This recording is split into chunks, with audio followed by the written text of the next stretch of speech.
Bismillahirrahmanirrahim. Bismillahirrahmanirrahim. Assalamualaikum warahmatullahi wabarakatuh. Alhamdulillah wassalatu wassalamu ala Rasulillah wa ala alihi wa sahbihi wa mawalah wa la hawla wa la quwata illa billahi wa ba'd. Alhamdulillah, di pagi ini kembali kita bisa hadir di majelis ilmu di Masjid Sukajadi, dan kita masih meneruskan kajian kita membahas kitab 175 Jalan Menuju Surga karya Naib bin Mamduh Al-Suud, dan kita masuk pada poin ke-23 pada halaman 72 tentang orang-orang yang diharamkan bagi mereka api neraka. Kita baca hadisnya baru kita jelaskan. Rasulullah sallallahu alaihi wasallam bersabda dalam hadis Itban radhiyallahu anhu yang telah disebutkan terdahulu. Jadi ini hanya pengulangan. Fa innallaha qad harrama 'alan nari man qala la ilaha illallah yabtaghi bidzalika wajhallah.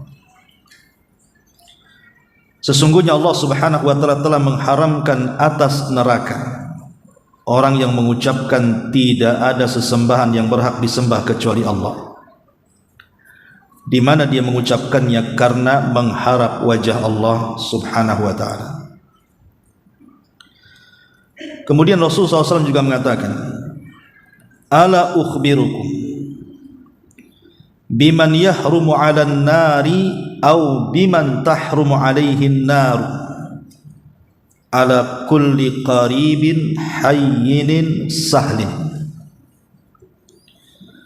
Maukah kalian kuhabarkan tentang orang yang haram atas api neraka atau orang yang api neraka haram atas mereka, di mana neraka haram atas setiap orang yang qarib, kemudian yang lembut dan juga mudah. Yang dimaksud dengan qarib di sini adalah orang yang dekat dengan hati-hati manusia, penyayang dan tidak kasar. Ibnu Allah di dalam kitab Dalil Al-Falihin berkata, neraka haram atas setiap orang yang dekat dengan manusia dengan kebaikan dan kelembutannya. Ma'asyiral muslimat yang dimuliakan Allah Subhanahu wa taala, poin ke-23 ini menjelaskan kepada kita tentang orang-orang yang diharamkan neraka menyentuhnya. Dan kita tahu bahwa seringan-ringannya orang yang masuk neraka azabnya itu adalah yang diletakkan kakinya di neraka sampai mata kakinya, tapi cukup mendidihkan kepalanya. Dan itulah azab yang Allah berikan kepada paman Nabi, Abu Talib. Itulah azab yang paling rendah. Jadi nerakanya itu cuma sampai tumitnya saja, tapi cukup mendidihkan kepalanya. Ini yang paling ringan. Macam mana pula yang paling berat? Makanya para ulama salaf apabila datang di malam hari, kemudian terjadi kegelapan yang meluas di mana-mana, karena di zaman itu kan belum ada listrik penerangan kecuali lewat obor dan yang semacamnya.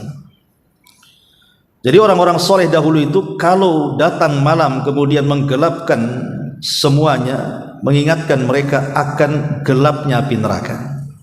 Makanya orang-orang saleh mereka bangun di tengah malam, kemudian melaksanakan tahajud karena takutnya mereka kepada neraka. Makanya Nabi SAW apabila sholat kemudian membaca ayat-ayat neraka, maka Rasul terkadang menangis karena ketakutannya Rasul kepada api neraka.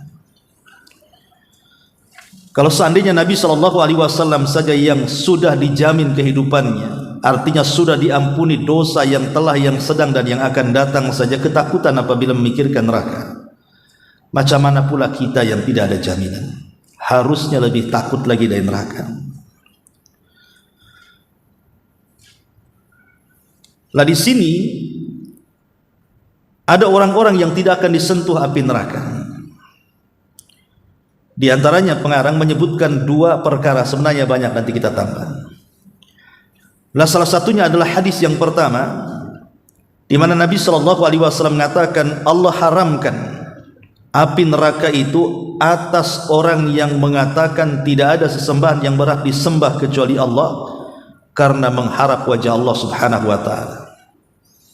Maknanya neraka tidak akan menyentuh orang-orang yang mentauhidkan Allah Subhanahu wa ta'ala. Lah di antara ciri-ciri orang itu husnul khatimah adalah orang yang berhasil ketika sebelum wafatnya mengucapkan kalimat la ilaha illallah. Dalam hadis Rasul mengatakan man kana akhiru kalamihi la ilaha illallah dakhalal jannah. Siapa yang akhir ucapannya berhasil mengucapkan kalimat la ilaha illallah, maka orang itu dijamin masuk surga. Karena di antara tanda-tanda husnul khatimah adalah ketika wafatnya dia bisa mengucapkan kalimat tauhid. Ini yang pertama, bicara tentang orang yang mentauhidkan Allah Subhanahu wa ta'ala. Ini sudah lewat hadisnya ya pada bab awal-awal. Saya tertarik untuk membahas hadis Nabi yang kedua. Di sini Nabi SAW mengatakan, ala ukhbirukum biman yahrumu 'alan nari au biman tahrumu 'alaihin nar.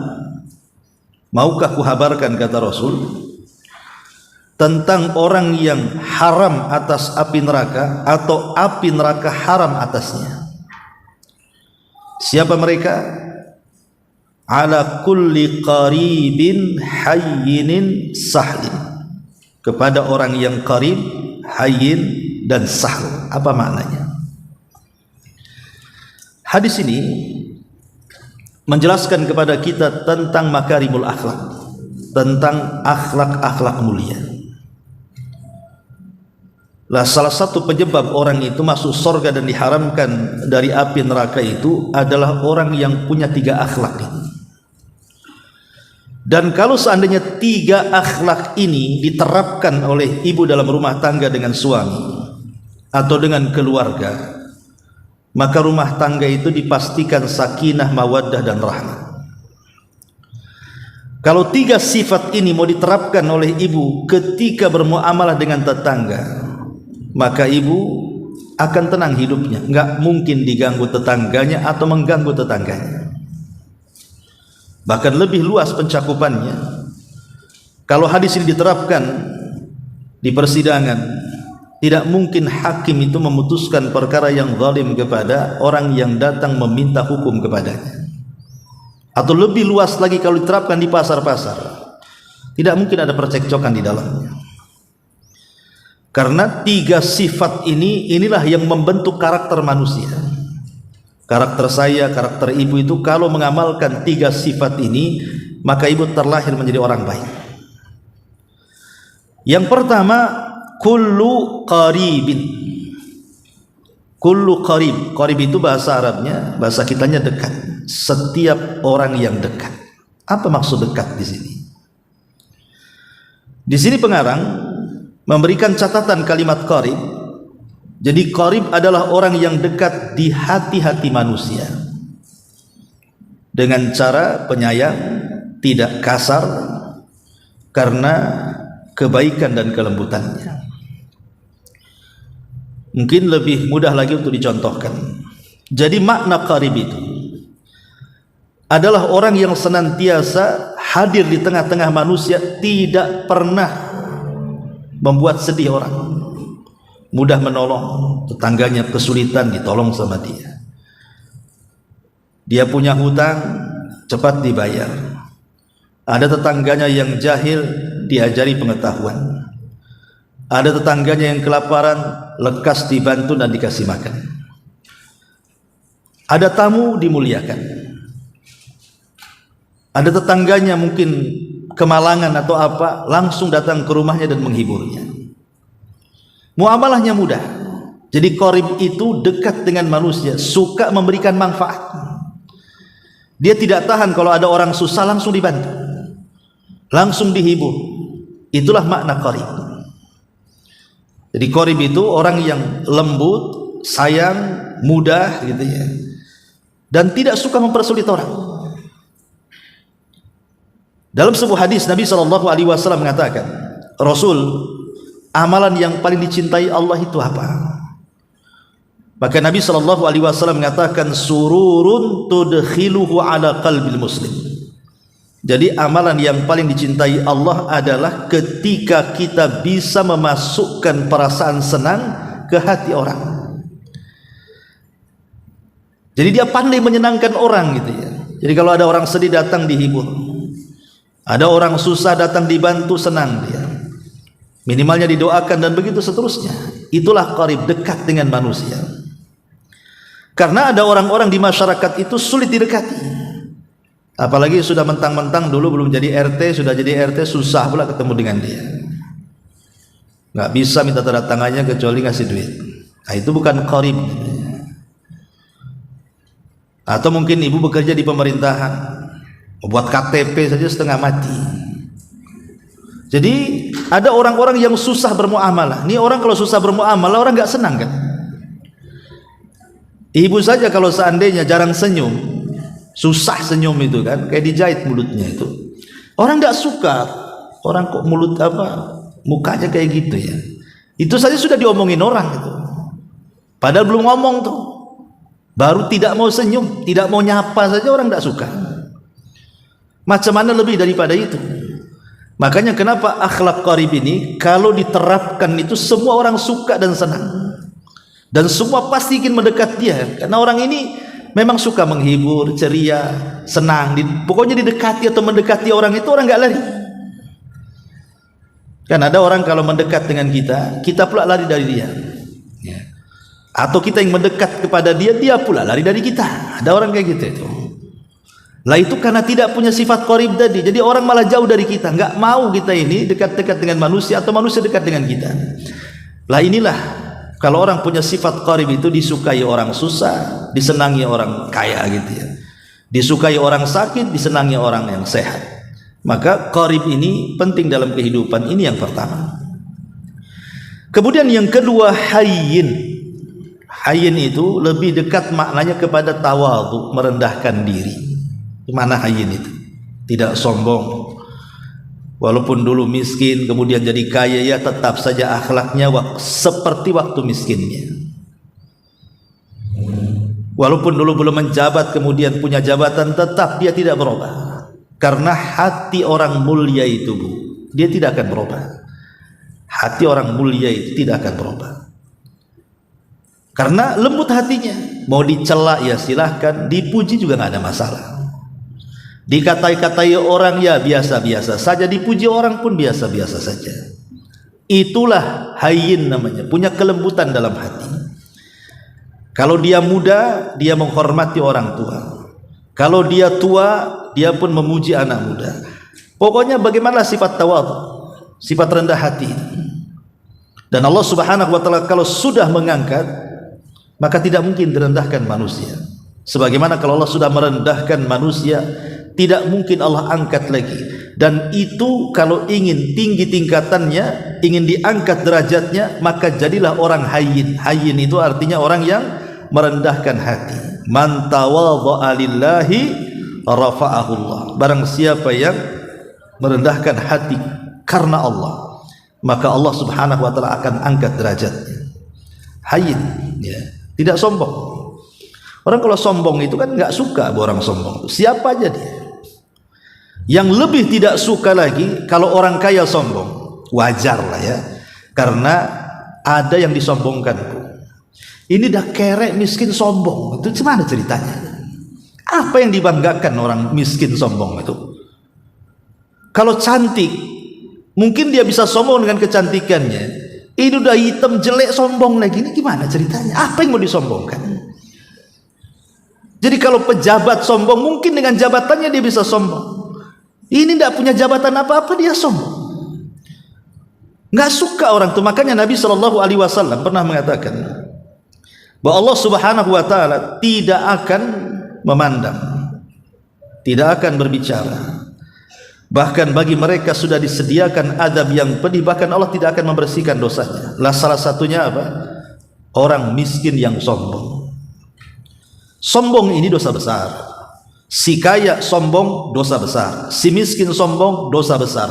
Tapi si miskin sombong itu dosa besarnya lebih besar dibandingkan si kaya sombong. Kenapa? Karena tidak ada pendorong sombong kemudian dia sombong. Kalau orang kaya sombong ada pendorongnya. Loh kok si miskin sombong itu apa yang mendorong dia untuk sombong? Ya. Tetapi Nabi SAW mengajarkan dua-duanya tidak boleh sombong. Baik anda kaya, baik anda miskin, jadilah orang yang tawadhu gitu maksudnya. Orang yang rendah di hayyin. Hayyin itu rendah. Ya, kepada orang tua ya tidak melawan, tidak durhaka gitu. Kemudian dengan tetangga juga tidak merasa dia lebih kaya, sama saja manusia itu. Dia pandang semua orang itu yang lebih mulia adalah yang punya akhlak dan takwa saja. Itu disebut hayyin namanya. Ya. Dan yang ketiga sahlin, memudahkan orang. Memudahkan orang. Ibu kalau umpamanya seorang pembisnis punya kos-kosan banyak, mudah dengan penyewa. Kan ada orang yang merasa punya kos-kosan, dia mempersulit penyewa. Ketika jual beli juga sama. Kalau kita jadi penjual ya kita mudahkan. Kalau kita jadi pembeli ya kita mudahkan. Jangan jadi pembeli nyulitkan penjual. Contoh, ibu beli kangkung, harganya 2.000, uangnya 100.000, nyari kembalinya setengah mati. Akhirnya pemuter-muter tuh si pedagang itu nyari kembalian. 1 jam yang harusnya sudah dapat uang dari pembeli lain disusahkan pula sama kita. Harusnya kan kita mudahkan. Ya sudah saya tukar dulu. Jangan pedagangnya suruh nukar. Kasihan dia. Dia sudah untungnya tak banyak, keliling-keliling tukaran tak dapat-dapat kan. Ujung-ujungnya nggak ada, nggak jadi akhirnya. Apa nggak sedih tuh? Itu bukan memudahkan, Bu. Atau boleh jadi mungkin ibu beli barang harganya itu mungkin 99.000, uangnya 100, berarti kembalian 1.000 kan, Bu? Ditunggu yang 1.000 itu. Mana yang 1.000 itu? Parkir aja udah 2.000, Bu, ya. Ini yang 1.000 ditunggu juga kayaknya. Mudahkan saja, udah ambil. Kan enak tuh, Bu, kalau gitu ya. Ambil saja. Itu bagian daripada sedekahus sir itu, walaupun 1.000 perak, Bu. Tapi tidak sadar kita sedang bersedekah. Itulah memudahkan artinya. Begitu juga mungkin sebagai penjual juga sama, mudahkan pembeli itu. Jangan mempersulit. Sebenarnya dia sudah punya untung, tapi dinaik-naikkan biar untungnya banyak kan itu kan. Akhirnya ujung-ujungnya tak beli kan kapok sendiri itu. Mudahkan saja. Boleh jadi mungkin pamannya ibu jual buah-buahan, dia beli 1 kilo, tambahlah 1 kilo lebih, nah, kasih sedikit. Itu juga bagian daripada sedekahus sir itu memudahkan namanya. Makanya Nabi SAW mengatakan rahimallahu rajulan samhan idza ba'a wa samhan idza ishtara wa samhan idza qada wa samhan idza iqtada, kata Rasul. Semoga Allah merahmati seseorang yang memudahkan dalam membeli, memudahkan dalam menjual, memudahkan ketika membayar hutang, dan memudahkan ketika memutuskan urusan manusia. Karena ada hakim-hakim itu ketika memutuskan manusia mempersulit dia. Akhirnya ujung-ujungnya baru diputuskan tuh kalau disogok, dia nggak mempermudah orang. Atau mamanya ibu bermasalah dengan orang nih, ibu naik mobil kesenggol orang, akhirnya bertengkar. Kalau bisa ke polisi kita, dalam main-main polisi aja kan bisa damai gitu kan. Gimana enaknya, apa kita bawa ke bengkel, kan enak gitu tuh. Ini ndak langsung maki-maki tuh, udah dimaki duluan. Ibu bermasalah dengan tetangga juga sama. Ya, mungkin apa masalahnya? Oh, masalahnya karena ini tetangga naruh sampah di situ kan. Ya kita kan bisa mudah ngomong baik-baik gitu. Ini kadang enggak. Dia naruh sampah di situ, saya buang juga lah sampah depan dia, biar tahu juga. Main dendam pula kan. Itu tidak sahal gitu, bukan memudahkan artinya. Jadi orang itu kalau punya 3 sifat ini, Bu, orang yang sudah supel, qarib gitu ya sama orang, kemudian tidak sombong, orang yang memudahkan. Saya kira, Bu, kalau ibu punya suami kayak gini enak. Suami pun kalau punya ibu punya 3 akhlak ini enak juga. Karena nggak mungkin bertengkar orang itu kalau punya 3 sifat ini. Saya yakin nggak akan bertengkar sampai kiamat kalau punya 3 sifat ini. Karena ibu supel dengan orang, tidak sombong, mudahkan orang. Dari mana timbul pertengkaran coba kalau udah punya 3 sifat ini? Makanya dari sekarang minimal ibu ajari nih 3 sifat ini ke anak-anak. Bacakan hadis ini ke anak-anak supaya anak-anak ini kalau tumbuh besar punya 3 sifat ini. Dan 3 sifat inilah yang kemudian Nabi SAW mengatakan akan diharamkan neraka kepadanya atau neraka tidak mau menyentuhnya. Luar biasa, walaupun sederhana, tapi 3 kalimat ini bisa memperbaiki semuanya dalam segala hal. Hubungan keluarga, hubungan tetangga, hubungan masyarakat, baik di perusahaan, baik dan di pengadilan, baik di kantor pejabat. Kalau 3 sifat ini ada, selesailah urusan itu. Karena begini, karena kecenderungan manusia itu biasanya buat perkara. Ya. Kecenderungan manusia itu mau nekan orang biasanya seperti itu. Karena merasa dia kuat, ini yang ditekan ini lemah. Main ngancam. Nah, itulah akhirnya jadinya. Kalau hilang 3 sifat ini, akhirnya penuh dendam, main ngancam, merasa besar, merasa banyak uang, merasa kaya, dan begitu seterusnya. Ya, jadi kenapa sampai Nabi SAW mengatakan neraka haram kepadanya? Ya karena memang mulianya luar biasa 3 sifat ini. Bisa memperbaiki urusan manusia, terlahir menjadi orang baik. Ya. Ma'asyiral muslimat yang dimuliakan Allah Subhanahu wa taala, ini diantara hal-hal yang bisa memasukkan orang ke surga dan haram neraka padanya. Ya. Lalu apalagi yang tidak dicantumkan? Ini kan hanya menyebutkan 2 contoh saja. Jadi pengarang ini hanya menyebutkan 2 contoh orang-orang yang diharamkan dari api neraka. Lalu apalagi yang di luar kitab ini? Ya. Kita buat poin saja biar mudah. Pertama, tadi sudah disebutkan orang yang mengucapkan kalimatul ikhlas, la ilaha illallah, penuh keikhlasan dan keyakinan. Kemudian yang kedua, berdasarkan hadis yang kita baca, memiliki akhlak yang baik, dan akhlak baik tercermin dari 3 perkara: qarib, supel, hayyin, orang yang tidak sombong, sahlin, dan orang yang mudah. Kemudian yang ketiga, taghbirul qadami fi sabilillah, orang yang menginjakkan kakinya di atas debu-debu di jalan Allah Subhanahu wa taala. Artinya orang yang berjihad, orang yang berperang di jalan Allah Subhanahu wa taala. Maka Rasul mengatakan, man ighbarrat qadamahu fi sabilillah sa'atan min naharin fa huma haramun 'alan nari. Barang siapa yang kedua kakinya penuh dengan debu karena berjihad, maka Allah Subhanahu wa taala akan haramkan padanya api neraka. Ini yang ketiga. Yang keempat, as-salatu, orang yang melaksanakan salat. Nabi SAW mengatakan, harramallahu 'alan nar an ta'kula athara sujudi. Allah haramkan atas neraka untuk memakan bekas-bekas sujud. Nanti pada hari kiamat, seandainya ada seseorang itu Allah takdirkan masuk neraka, kemudian teman-teman di sorga, atau mungkin saudara-saudaranya atau kerabat-kerabatnya Allah takdirkan masuk sorga, maka mereka juga akan memberikan syafaat. Orang-orang yang masuk ke dalam sorga itu akan mampu memberikan syafaat kepada saudaranya yang masuk neraka. Makanya ada hadis yang dulu pernah saya ceritakan tentang sukul jannah, pasar sorga. Jadi sorga itu ada pasar, bukan untuk jual beli, tidak. Pasar ini hanya untuk perjumpaan penduduk sorga dengan kawan-kawannya di dunia yang sama-sama masuk sorga. Maka setiap hari Jumat mereka akan kumpul di pasar itu. Ya, nostalgia, menceritakan soal kehidupan mereka di dunia. Dan ingat, kalau orang sudah masuk sorga, itu memori semua balik. Jadi ibu hafal sejak zaman ibu kecil sampai ibu meninggal itu semua hafal. Kalau sekarang kan ibu tidak hafal. Coba ibu pulang kampung, ketemu kawan-kawan yang sudah 40 tahun, mungkin nggak kenal lagi sudah. Kalau nggak kenalan gitu ya. Kadang-kadang udah kenalan pun nggak yakin kamu dulu kamu kecil kok sekarang udah jadi besar gini kan. Dulu kamu paling cantik, sekarang kok enggak? Iyalah sudah 60 tahun. Ya. Artinya kadang-kadang kita ini sudah lupa Bu ya kan. Jangankanlah sudah 40-50 tahun nggak ketemu. Memori kita mungkin minggu kemarin pernah gibahin orang saja kita lupa.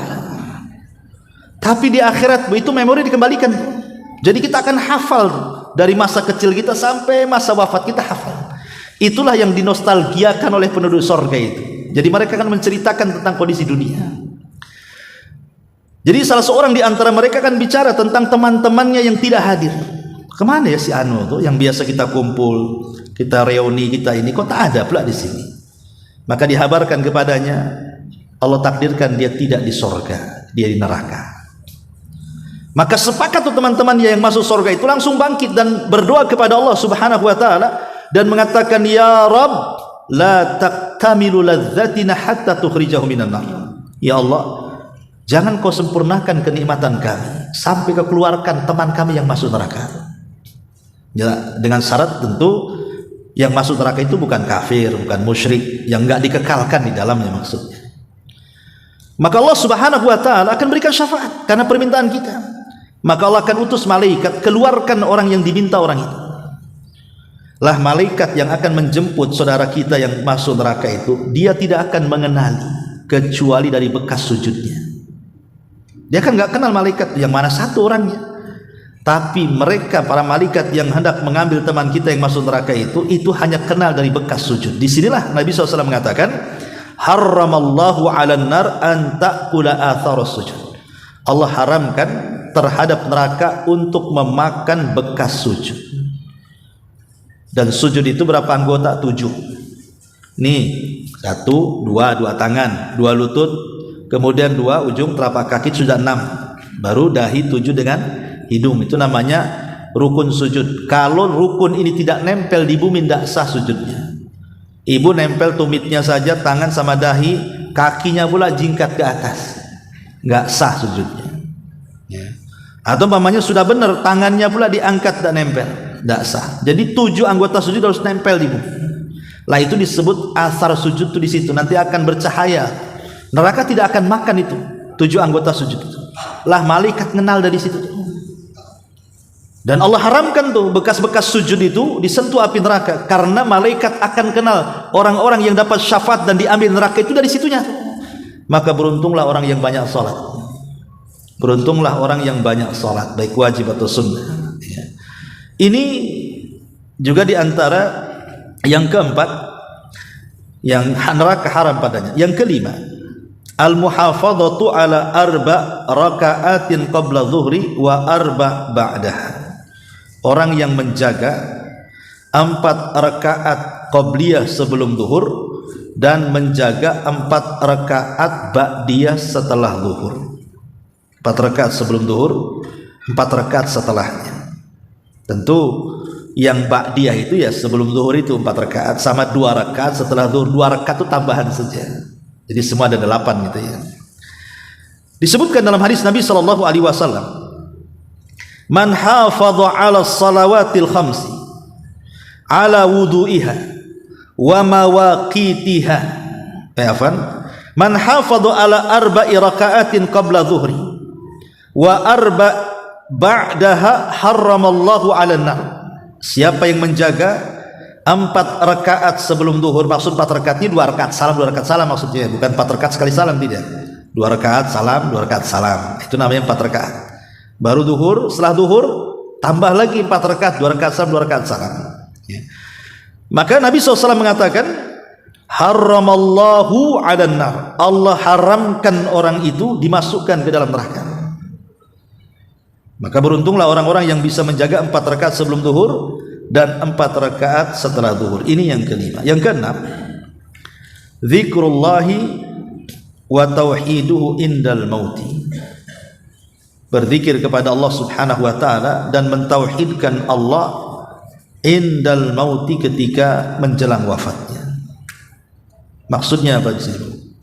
Ada zikir. Jadi ini yang nomor 6 ini terkhusus bagi orang-orang yang sakit parah.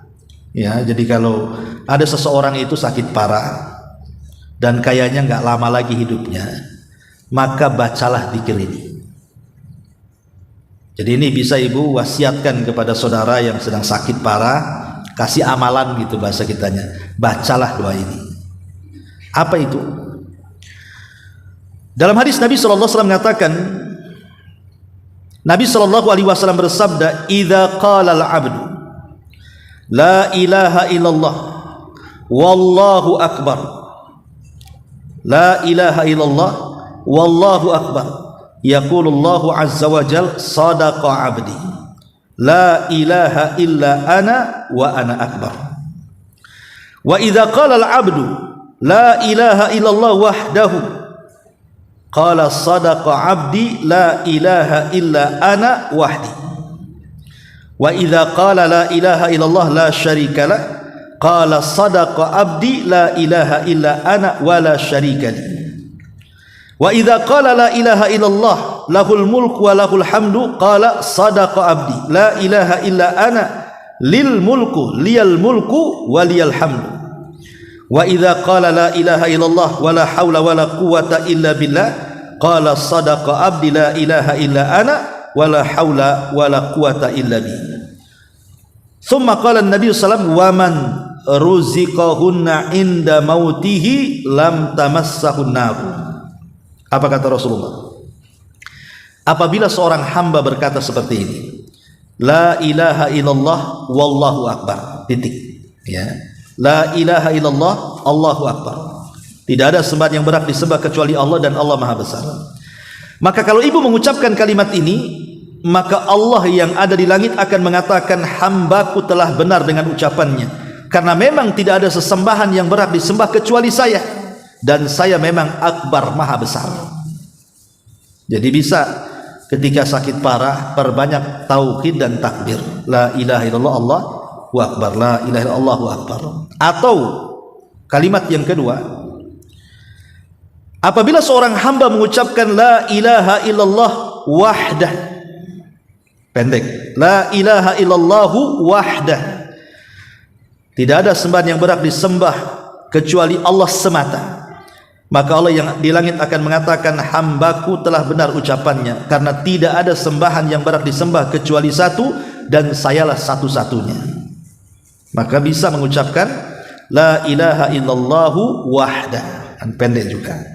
Kemudian kalimat yang ketiga, ibu bisa baca, dan apabila seorang hamba mengucapkan la ilaha illallahu la syarikalahu, tidak ada sembahan yang berhak disembah kecuali Allah yang tidak ada sekutu dengannya, maka Allah yang di langit akan mengatakan, ya memang hambaku telah benar dengan ucapan itu, bahwa tidak ada sesembahan yang berhak disembah kecuali aku, dan memang aku tidak punya sekutu dengan siapapun. Jadi lafaz yang ketiga, la ilaha illallahu la syarikalah.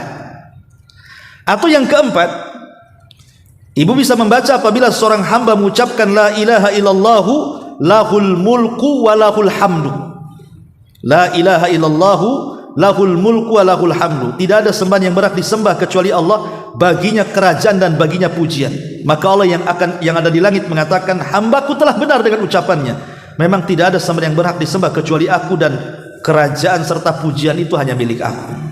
Atau yang terakhir, ibu bisa membaca la ilaha illallah wa la haula wa la quwwata illa billah, tidak ada sembahan yang berhak disembah kecuali Allah, dan tidak ada daya dan upaya kecuali datang dari Allah.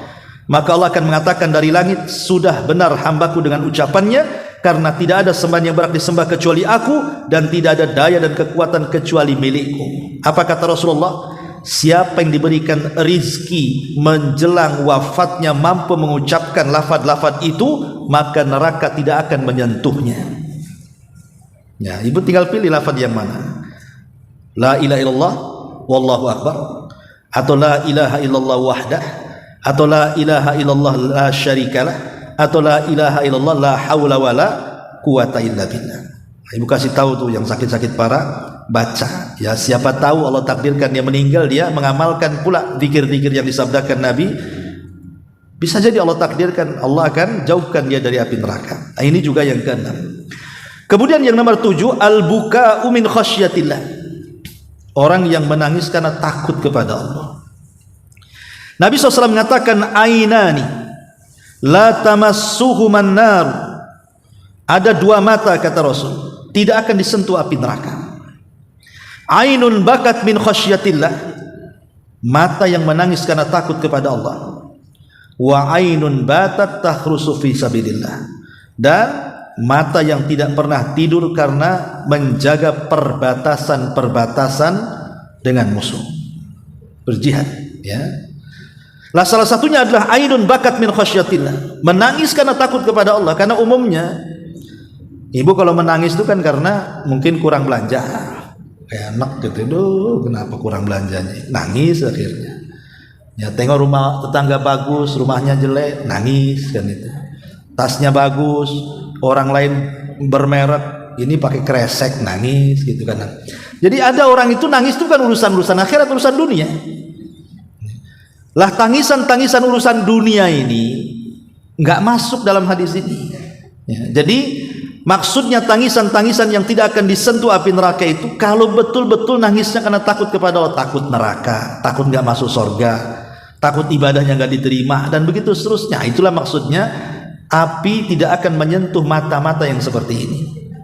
Ini yang nomor 7. Yang nomor 8, ghaddul basari, mampu menundukkan pandangan.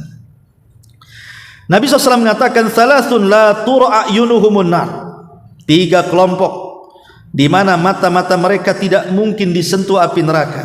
Salah satunya adalah ainun ghadab an maharimillah, mata yang senantiasa ditundukkan dari yang diharamkan Allah Subhanahu wa ta'ala. Apapun yang diharamkan, maka matanya akan ditunduk. Karena banyak orang-orang itu yang mereka tidak menundukkan pandangan. Suami tetangga lewat, dipandangin sama ibu, kok cakep suami saya kok tak cakep kayak dia ya. Kadang-kadang dibanding-bandingkan, ini suami tetangga rajin, nanti ditengok udah pagi-pagi, ini suami sendiri masih tidur. Lah ini jangan pernah memandang orang-orang yang bukan layak kita pandang, dan juga jangan membanding-bandingkan. Karena berawal dari pandangan ini akhirnya membandingkan. Bang, tengok tuh orang sebelah. Nah, itu mulai itu kalau begitu tuh. Ya. Emang kenapa? Tengok tuh suami sebelah itu. Jam 6 sudah bangun, ayam belum bangun, abang pun ikut ayam pula katanya. Bangun-bangun. Ini bahaya, Bu. Seolah-olah ibu itu maunya suami ibu tuh suami tetangga maunya. Cuman tidak ngaku, jadi ngomongnya gitu sama suaminya itu. Tengok tuh suami tetangga. Maunya ya suami itu suami tetangga itu. Mau langsung atau tidak langsung sebenarnya seperti itu. Itu mafhumnya kan. Dan ini bahaya. Ya, makanya ini gara-gara tidak pernah menundukkan pandangan. Atau mungkin ibu masuk mall, masuk apa kan, nampak ada baju bagus, ini harga mahal, uang tak ada, ditekan suaminya. Akhirnya suaminya pusing lah. Nah, itulah jadi korupsi akhirnya. Suaminya juga akhirnya yang penting istrinya suka, nggak peduli dia cari uang. Judi online akhirnya. Jadi hal-hal yang seperti itu berawal dari ghadul basar sebenarnya. Kalau dia tidak mampu menundukkan pandangan, akhirnya larinya ya ke syahwat tadi. Nah, maka orang-orang yang menundukkan pandangan ini Allah berikan kehususan bahwa mata-mata mereka tidak akan disentuh api neraka. Kemudian yang nomor 9, as-sabru ala faqdil waladi, mampu bersabar ketika kehilangan buah hati. Kalau seandainya Bu, orang tua ibu meninggal, ibu sedih, pasti sedih karena itu musibah juga. Atau mungkin ibu kehilangan pasangan, itu sedih banget tentunya kan, dan itu musibah juga. Tapi musibah kehilangan anak itu melebihi kehilangan pasangan, bahkan melebihi kehilangan orang tua. Itulah kenapa kemudian sabar ketika kehilangan anak itu lebih besar pahalanya dibandingkan kehilangan pasangan atau orang tua. Kalau kehilangan pasangan memang dari dulu pengen cerai ibu ya, alhamdulillah ada mati, nggak perlu lagi repot saya sekawin lagi ya. Atau mamanya kalau kehilangan orang tua ini yang saya tunggu-tunggu dari kemarin, saya tengok berangkas saja. Mungkin sertifikatnya di situ semua kan. Nggak didoakan dah mati dia. Tapi kalau anak apa yang diharapkan coba? Memang itu buah hati kita. Makanya orang tua itu kadang-kadang nggak berpikir itu. Apa yang dimaukan anak itu mau sesat mau benar pun dilayani itu. Mau dibelikan saja. Apalagi nenek sama cucu. Ya. Jadi inilah kenapa Nabi SAW mengatakan la yamutu li ahadin minal muslimin salasa minal waladi fatamassahun nar illa tahillatal qasam. Tidaklah meninggal salah seorang dari kaum muslimin ditinggal mati oleh anaknya maka neraka tidak akan menyentuhnya. Kata para ulama, catatan kata Imam Nawawi, selama dia sabar. Saya kenal dulu ada seorang ibu-ibu itu curhat, udah 5 tahun anaknya meninggal, tidak bisa hilang dari otaknya tuh. Jadi pikirannya itu kadang sedih, dengar lagi nanti menangis, nanti menangis. Begitu kadang-kadang. Ya mungkinlah, jangankan kita, Nabi aja menangis kok ketika meninggal Ibrahim. 3 hari Rasul menangis, meneteskan air mata ketika Ibrahim meninggal. Itu Nabi itu. Sampai ketika Nabi menangis itu Abdurrahman datang, Abdurrahman bin Auf, dan mengatakan, Rasul, kan kamu melarang tidak boleh menangis saat ada orang meninggal. Maksudnya hadis tentang larangan niyahah, tidak boleh.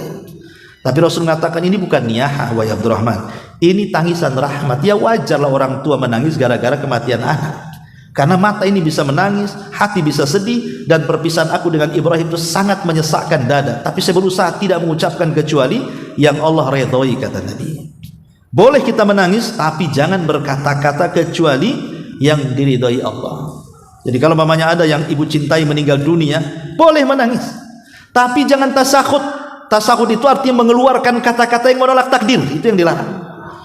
Kalau sampai mengeluarkan kata-kata yang menolak takdir, ataupun gerakan-gerakan badan yang kesannya dia tidak terima dengan kematian, seperti guling-guling, ambil gunting, dicukur-cukur rambut, dirobek-robek, udah kayak orang gila, nah itu namanya niyahah, tak boleh. Tapi kalau duduk nangis itu saja, dan dia berusaha menahan lisan, itu tidak ada masalah, karena Rasul pun menangis ketika kematian Ibrahim. Ya, maka ini yang ke-9, sabar ketika kehilangan anak. Ya, ini diantara 9 perkara yang sebutkan para ulama tentang neraka tidak akan disentuh. Lalu sebaliknya, siapa orang-orang yang sorga tidak akan menyentuhnya dan dia tidak akan disentuh sorga? Ini kebalikannya. Ya, pertama, al-musyrik, ya tentu orang yang melakukan kesyirikan itu tidak akan disentuh sorga. Sorga aja tidak mau menyentuh dia, karena di dalam hadis Nabi dalam Al-Quran sendiri, dalam surah Al-Maidah 72 jelas Allah Subhanahu wa taala mengatakan, innahu man yusyrik billahi faqad harramallahu alaihil jannah. Sesungguhnya orang-orang yang menyekutukan Allah, maka Allah haramkan sorga. Sorga tidak akan menyentuhnya dan dia tidak akan tersentuh sorga. Ini yang kekalnya. Kemudian al-muntahir, orang yang bunuh diri. Orang yang bunuh diri. Disebutkan dalam hadis Jundub ibn Abdillah radhiyallahu anhu, qala Rasulullah SAW, kana fi man kana qablakum rajulun bihi jurhun fajazi'a fa akhadha sikkinan fahazza biha yadahu famaraqa damun hatta mata. Qala Allah Ta'ala, badarani abdi bi nafsihi haramtu alaihil jannah. Kata Rasul, umat sebelum kita, dia punya luka dalam badannya, sakit yang berkepanjangan, tidak tahan, diambilnya pisau, kemudian diiris urat nadinya, kemudian meninggal. Setelah meninggal dipanggil oleh Allah Subhanahu wa taala dan mengatakan, badarani abdi binafsi, hambaku telah mendahului takdirku dengan dirinya, maka aku haramkan surga padanya. Maksudnya di sini, apakah orang bunuh diri kekal di neraka? Tidak. Kekal itu dalam bahasa Arab ada 2 makna. Pertama, kekal yang tidak keluar dari neraka. Yang kedua, kekal saking lamanya, tapi keluar juga di neraka, tapi akan lama di neraka. Lah itulah orang-orang yang bunuh diri itu. Dia akan masuk neraka lama sekali baru dikeluarkan. Bayangkan hidup di neraka lama gimana. Dikiranya orang bunuh diri itu menyelesaikan masalah mungkin kan, Bu. Jadi kalau stres banyak utang lah bunuh diri saja. Dikiranya dengan bunuh diri selesailah utang, Bu. Rupanya di kuburan lebih dahsyat lagi siksaannya tuh. Kan sekarang kan banyak orang yang gara-gara judi online, banyak orang bunuh diri itu. Memang krisis judi di Indonesia itu. Konsumsi judi terbesar di dunia katanya. Naudzubillah kalian. Nah, jaga suami, Ya, jangan sampai terlibat judi online. Ini yang kedua. Yang ketiga, al-imamul ghash li ra'iyatihi. Pemimpin penipu, menipu rakyatnya. Pemimpin pencitraan terhadap rakyatnya. Hakikatnya dia sedang menipu. Nabi SAW mengatakan, ma min walin yali ra'iyatan minal muslimin fayamutu wa huwa ghas lahum illa harramallahu alaihil jannah. Tidaklah seorang pemimpin yang diserahi rakyat untuk dipimpinnya berkhianat kepada rakyatnya, maka Allah haramkan padanya surga. Kenapa? Saya kalau berdusta dengan ibu, dosa saya dengan satu orang saja ibu. Tapi kalau pemimpin berdusta, dia menanggung dosa satu negara. Itu masalahnya. Kalau dia melakukan kecurangan seorang pemimpin ini, maka dia akan menanggung dosa rakyatnya itu. Makanya kalau dia berbuat baik, dia akan menanggung pahala rakyatnya. Besar dia untungnya. Kalau sekali dia buat kebijakan nih, dan kebijakan ini baik untuk semua rakyatnya, berarti pahala satu negara diberikan kepadanya. Makanya kenapa ketika Nabi SAW menyebutkan 7 kelompok yang akan mendapatkan naungan di hari yang tidak ada naungan kecuali naungan arsy Allah, salah satunya di urutan pertama adalah pemimpin yang adil. Ya karena dia dapat pahala rakyatnya kan itu. Sebaliknya kalau dia membuat kebijakan menipu rakyatnya, Anda tanggung saja dosa rakyat Anda, bawalah itu ke neraka. Makanya wajar kalau Nabi mengatakan Allah haramkan surga itu para pemimpin pengkhianat. Kemudian juga man akhadha malal muslim bighairi haq. Orang yang mengambil harta seorang muslim tanpa hak dibenarkan. Seperti mamanya mengambil tanah orang walaupun 1 jengkal gitu ya. Ataupun mamanya ingin merebut warisan saudaranya padahal dia nggak punya hak di situ. Atau ingin merebut langganan orang lain padahal itu sudah ada langganan ke situ. Dan macam-macam lah mengambil hak itu. Nabi mengatakan, man iqtata'a haqqa imri'in muslim biyamini faqad aujaballahu lahun nar wa harrama alaihil jannah. Faqala lahu rajulun wa in kana syai'an yasiran ya Rasulullah, qala wa in qadiban min araqin. Barang siapa yang mengambil hak seseorang muslim dengan sumpahnya, maka Allah wajibkan neraka baginya dan Allah haramkan surga baginya. Seorang laki-laki berkata, wahai Rasul, walaupun sesuatu yang kecil, ya walaupun hanya sebiji siwak, ya walaupun hanya sebiji siwak. Naudzubillah. Siwak berapalah harganya? Nah sekarang kan ada tuh konflik keluarga gara-gara waris. Dia tidak punya hak di situ sebenarnya, dia ambil.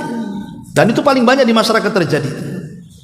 Ya ataupun umpamanya kalau desa itu nyangkulin sawah, akhirnya tanah awalnya sejengkal ngambil, akhirnya 1 kilo pula itu habis sawah orang dicangkuli dia. Kan ada orang yang mengambil hak seperti ini. Nah ini masuk juga surga tidak akan menyentuhnya. Maksudnya ya nanti kalau di seorang muslim masuk juga, tapi kan dilama-lamain di surganya, di nerakanya ya. Kemudian juga qati'ur rahim, orang yang memutus silaturahim. Orang yang memutus silaturahim berdasarkan hadis Nabi SAW mengatakan, faman qata'aha harramallahu alaihil jannah. Siapa yang memutuskan silaturahim maka Allah haramkan padanya surga. Kemudian yang selanjutnya manidda ila ghairi abi, orang yang mengaku kepada yang bukan keturunannya. Rasul mengatakan manidda ila ghairi abi wa huwa ya'lam fal jannatu alaihi haram. Siapa yang mengaku kepada yang bukan keturunannya, dia tahu itu bukan keturunannya, maka surga haram padanya. Seperti orang ngaku-ngaku turunan Nabi padahal bukan gitu ya. Atau ngaku-ngaku turunan, umpamanya di Indonesia ini kan kalau sistem kerajaan dulu banyak tuh turunan ningrat padahal nggak ada ningratnya, itu masuk pada hadis ini. Atau kalau di anaknya sudah sukses dari desa ke kota udah kaya gitu, nggak ngakui bapaknya karena miskin gitu ya. Dan begitu seterusnya. Dan yang terakhir, waman qatala muahidan, orang yang membunuh orang kafir yang dilindungi pemerintah. Nggak boleh. Orang kafir itu ada 4. Yang boleh dibunuh itu cuma 1. Yang 3 itu harus dilindungi. Pertama kafir zimmi. Kafir zimmi itu kalau ibu punya tetangga non muslim, dia memang sudah orang Indonesia, punya KTP Indonesia, hidup bersamaan dengan kita, itu disebut zimmi bu. Lindungi mereka, jangan disakiti ya. Yang kedua ada namanya kafir musta'man. Kafir musta'man itu orang kafir yang diberikan suaka pemerintah. Ada orang Australia, Singapura, non muslim datang ke Indonesia, dikasih visa sama pemerintah, dikasih suaka, silakan jalan sana, silakan rekreasi, silakan bisnis, silakan itu. Ini orang kafir seperti ini dilindungi, tidak boleh dibunuh. Kemudian yang ketiga ada kafir muahad. Umpamanya ada negara Indonesia berhubungan dengan negara Malaysia, dengan negara Australia atau Amerika atau Barat yang non muslim itu. Ada hubungan bisnis, bilateral atau politik atau hubungan apalah pokoknya. Maka kalau ada hubungan, maka tidak boleh diperangi. Ada hubungan, ya. Yang boleh diperangi ini kalau orang kafir nembakin kita, kayak orang Israel tuh nembakin Palestina. Nah itu yang tidak mungkin ditembakin diam saja. Ya kita melawan lah kan itu. Itu boleh. Kalau mereka mengangkat senjata memerangi kita, kita perangi balik. Itu hanya satu yang boleh diperangi kalau mereka mengangkat senjata. Kalau tidak mengangkat senjata tidak boleh. Karena konsekuensinya kalau kita membunuh seperti teroris-teroris itu kan, kadang-kadang mereka meledakkan diri di mana-mana. Ini mereka nggak pernah melihat pembagian kafir orang teroris itu. Pokoknya nampak orang kafir mau dibunuh saja. Padahal Islam ini agama rahmatan lil alamin. Ada pembagiannya, orang kafir tidak semua dibunuh. Orang kafir yang dibunuh itu kalau dia merangi kita, kalau nggak merangi ya kita lindungi mereka. Boleh jadi masuk kepada kafir dhimmi, atau mungkin kafir ahdi, atau kafir musta'man. Jadi dari 4 kafir itu cuma 1 yang boleh diperangi. Yang 3 ini tidak boleh, haram. Kalau kita perangi, maka Rasul mengatakan man qatala mu'ahadan fi ghairi kanhihi harramallahu alaihi jannah. Siapa yang merangi kafir mu'ahid, maka Allah haramkan padanya surga. Wallahu alam, Bu. Maaf mungkin tidak ada terjawab. Saya ada acara di mana ini? Di Hotel Aston ya. Untuk umrah. Setengah jam 10 dan mungkin cukuplah. Subhanallah bihamdika asyhadu an la ilaha illa anta astaghfiruka wa atubu ilaik.